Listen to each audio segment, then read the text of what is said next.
I've tried a bunch of rollout cookie recipes, and this one is my favorite. It holds its shape and the taste is amazing. Let's make it. If you're a baker, you probably have all of these ingredients already on hand. It's all the good stuff like sugar, flour, and butter. First, let's mix together our dry ingredients. So we have flour, some salt, and a tiny bit of baking powder.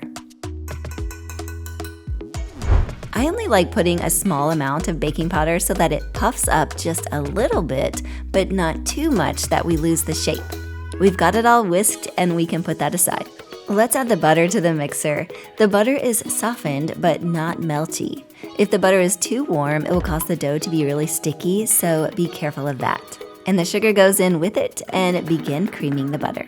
Don't forget you can find this recipe and the links to all the supplies that I'm using today down in the description box, so go check that out if you need to. Here's a tip, don't go crazy with the creaming. I used to think that I should cream it for like 4 or 5 minutes, but over creaming will cause the cookies to spread, so be mindful of that and only cream until it's fluffy and a little bit lighter in color. Next, we're adding a room temperature egg and some flavorings. I like to add a full tablespoon of flavorings.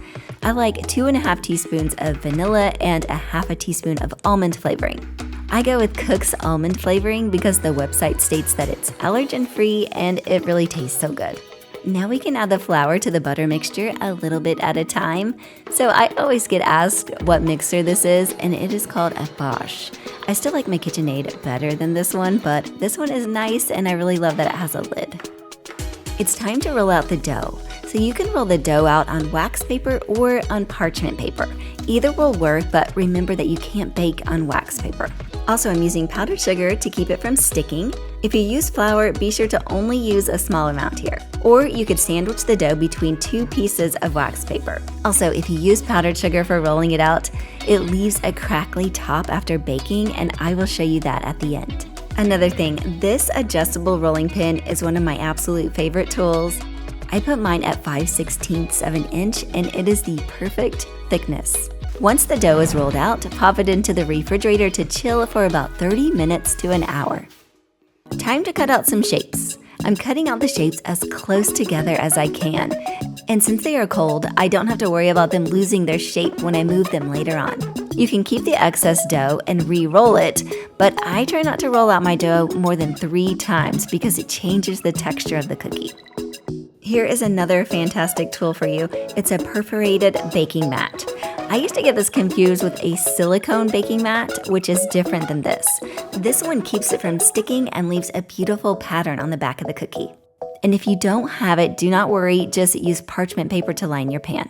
And this is when I preheat my oven, and I put my cookies back into the refrigerator to chill while it preheats.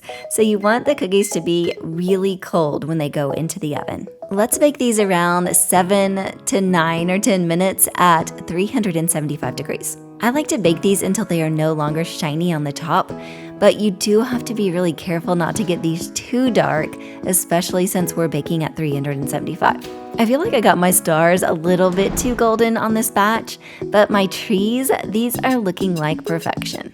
Here's another tip. If you have a fondant smoother, you can lightly press out any air bubbles that popped up. Or if the cookies are too domed, you can press them down for a smooth top. Some people will even flip them over after 5 minutes of cooling, and then they decorate the back side of the cookie.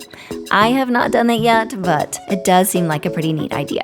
Alright, here's the pattern on the back of the cookies from the perforated baking mat I was telling you about. It just makes me want to eat these cookies immediately. It looks so good.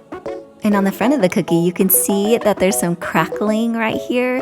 That is from the powdered sugar. And last but not least, storage. Once my cookies are cool, I move them back into my cooled pan.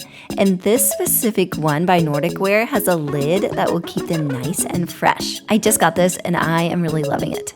And there you have it, the perfect rollout cookie. And stay tuned for my super sweet royal icing recipe. Thank you all for baking with me today. I hope you all have a wonderful cookie baking season. Bye, everybody.